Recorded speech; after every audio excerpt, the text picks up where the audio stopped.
يعني اكتر حاجة هعرف اوفر منها وهي المنظفات. ما جبتش بصراحة منظفات شركات خالص، نزلت لمحل منظفات واشتريت من عنده كل حاجة سايبة بالكيلو، وجبت برضو على قد الاسبوعين زي ما قلت لكم. جبت كيس باهي كيلو ونص معايا، كان ب65 جنيه.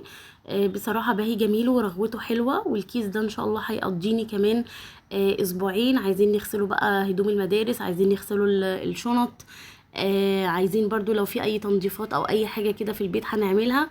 فانا بالنسبة لي بتوفير او من غير توفير انا كنت بجيب اصلا باهي. سعره كويس والكمية بتاعته كمان كويسة ب65 جنيه. وجبت كمان ازازة شامبو سباركل 350 ملي، دي كان سعرها 50 جنيه. بصراحة سباركل من ارخص يعني الشامبوهات اللي موجودة في السوق. يعني في حاجات سعرها طبعا اعلى من كده، فانا قلت مش مشكلة. سباركل برضو كويس وحلو، هيمشيني الفترة دي. زي ما قلت لكم ده كان سعره 50 جنيه. نيجي بقى لأكتر حاجة هعرف أوفر فيها وهي المنظفات. أنا اشتريت لتر صابون سائل ب10 جنيه. أهم حاجة بس يكون المحل اللي انتي هتشتري من عنده حاجات تكون نضيفة.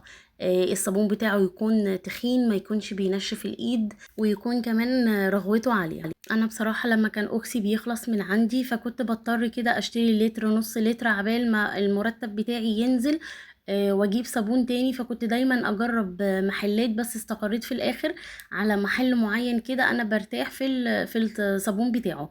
فلما بحب اشتري اي حاجة سايبة بجيب على طول من المحل ده. جبت كمان معايا نص كيلو كوليريكس الوان. ده كان سعره تقريبا 7 ونص او 8 جنيه. حلو برضو، بيعمل رغوة حلوة وبينضف معايا اي بقع اي حاجة في التنظيفات برضو. بيبقى كويس. شايفين انا عمالة اقلب لكم الكيس يمين وشمال كده علشان اوريكم قد ايه هو تخين. في محلات بتبيعه وبيبقى خفيف مية كده، فدوت ما بيبقاش حلو.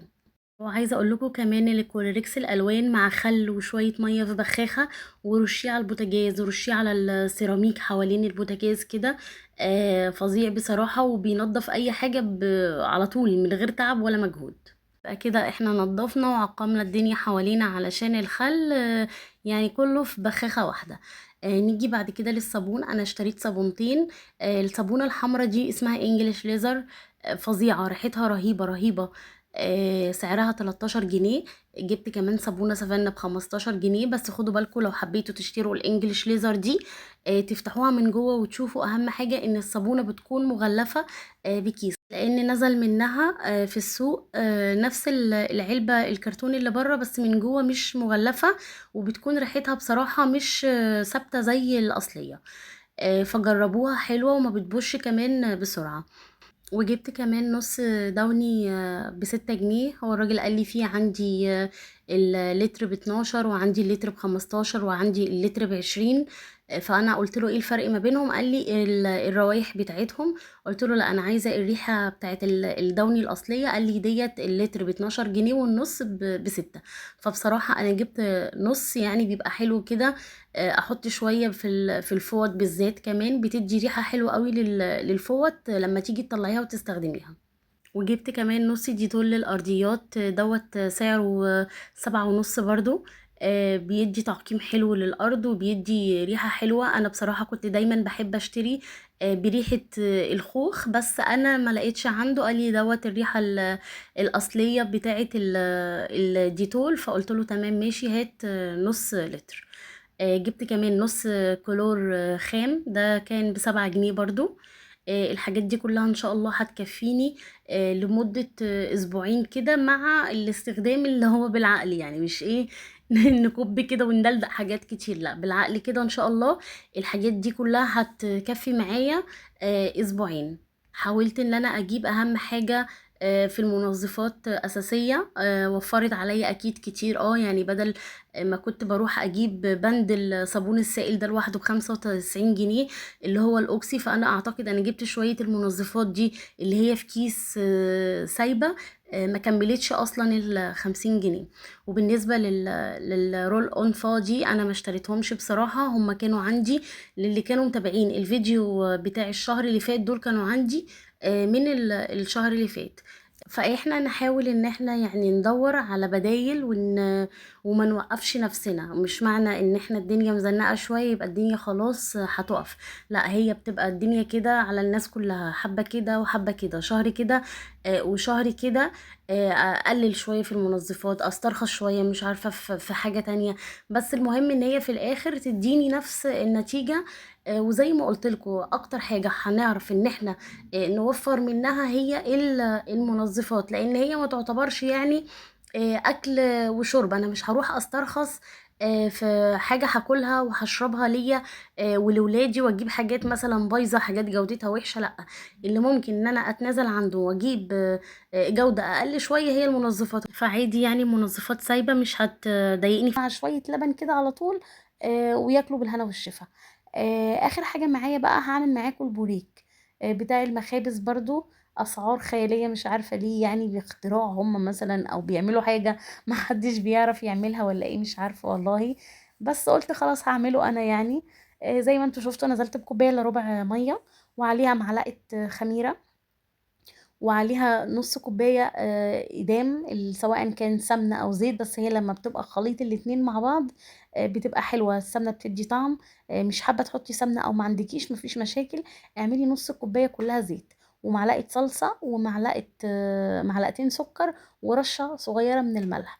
وابدأ ان انا اقلب فيها كده بالمضرب كده. معلقة الصلصة دي ما تقلقيش مش هتديكي طعم، بس هي للون مش اكتر. تمام. وابدا بعد كده ان انا انزل نص كيلو دقيق عليهم. يعني انا بصراحه ما كنتش متاكده اذا كان دوت نص ولا اكتر، بس عشان هو كان كيلو على بعضه وانا سحبت منه من غير ما اوزنه. بس بعد ما حطيت الدقيق وبدات ان انا اعجن كده، ولقيت العجينه كانت يابسه معايا، فاضطريت ان انا احط كمان شويه سوائل. فانا عرفت ان دول كده اكتر من نص كيلو دقيق، لان النص كيلو دقيق بياخد معايا كوبايه الا ربع ميه. تمام. عايزه اقول لكم ان عجينتها من اسهل ما مما تتخيلوا، يعني وانعم بكتير كمان من بتاعه البيتزا. وبتتشكل في ايديكي بسهوله. ده بق الميه اللي قلت لكم عليه، ان انا هزود شويه ميه صغيرين عشان لقيت العجينه يابسه. وقلت بصراحه عايزه احمرها شويه برضو، حطيت تقريبا بتاع نص معلقه صلصه برضو مش اكتر. تمام. هبدأ بقى اللي انا المها كده، وفي ثواني هبص الاقيها يعني زي العجوة كده في ايدي، ناعمة وطرية وبتمط وحلوة قوي. يعني اللي ما بيعرفش يعمل اي حاجة في المخبوزات يجرب يبدأ بالبوريك. هيظبط معاه من اول مرة. بصراحة عجنته والله احسن من البيتزا في تشكيلها وفي استخدامها. السمنة مع الزيت في اي مخبوزات او اي معجنات بتديكي ملمس حلو، بتقدري تتحكمي فيه، على عكس الزيت لوحده لوحده بس. فاهميني؟ شايفين كده؟ يعني حتى هي ملمسها وشكلها تقفيلتها كده باينه. واغطيها بكيس تلاجة واركنها على جنب 10 دقايق كده، بس ايه ترتاح شويه والخميره تبدا تعمل مفعول. وابدا ان انا اشكلها رول كده طويل زي ما انتوا شايفين، واعملها كور صغيره.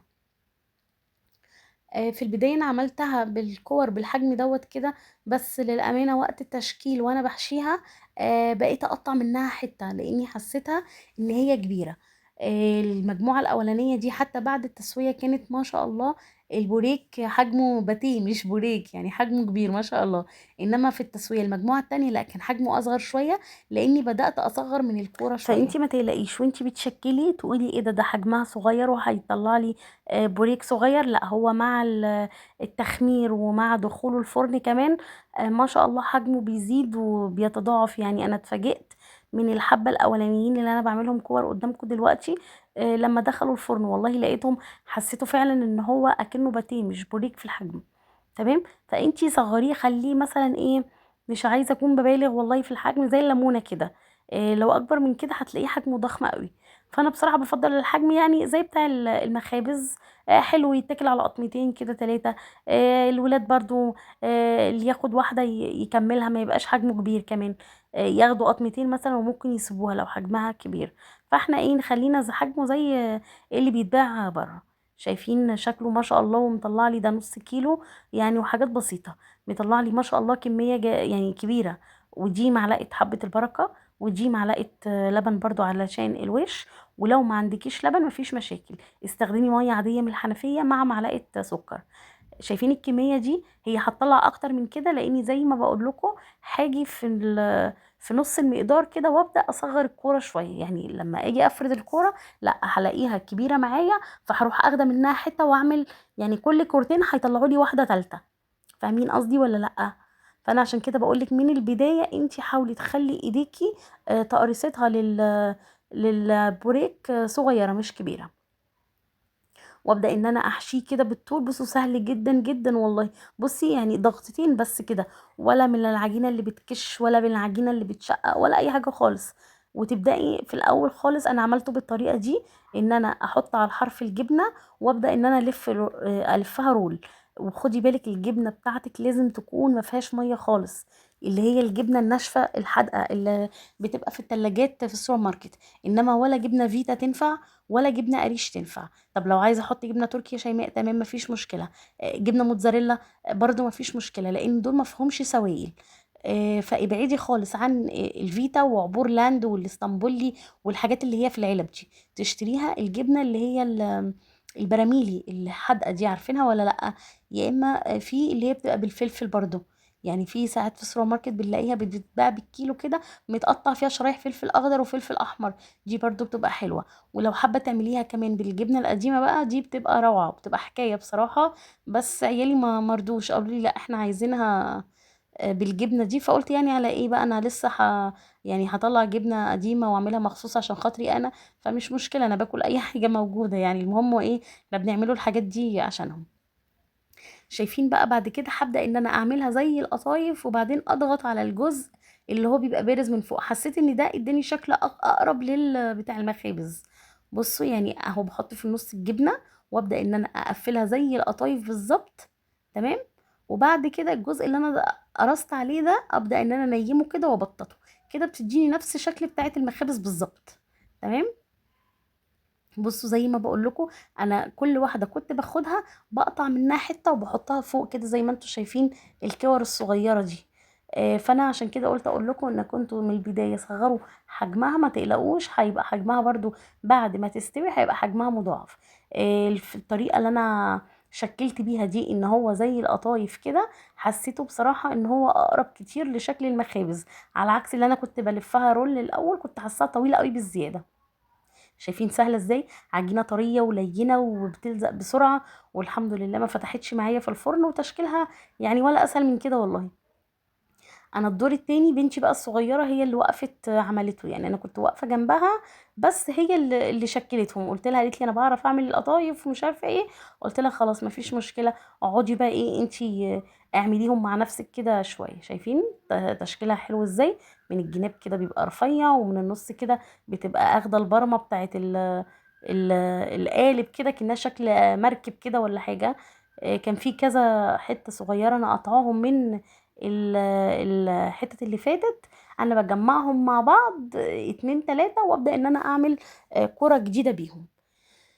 شايفين كده شكله ما شاء الله، ولونه كمان حلو ازاي. بس هو حجمه زي ما قلت لكم طلع معايا كبير شوية. فانتي خدي بالك وانتي بتشجليه صغيريه، ومفيش اي مشكلة خالص لو طلع معاكي صغير. احنا بنسيبوه في الاول خالص يخمر شوية برضو بعد ما بنحشيه جبنة، وبعد كده بيدخل الفرن حجمه برضو بيتضاعف.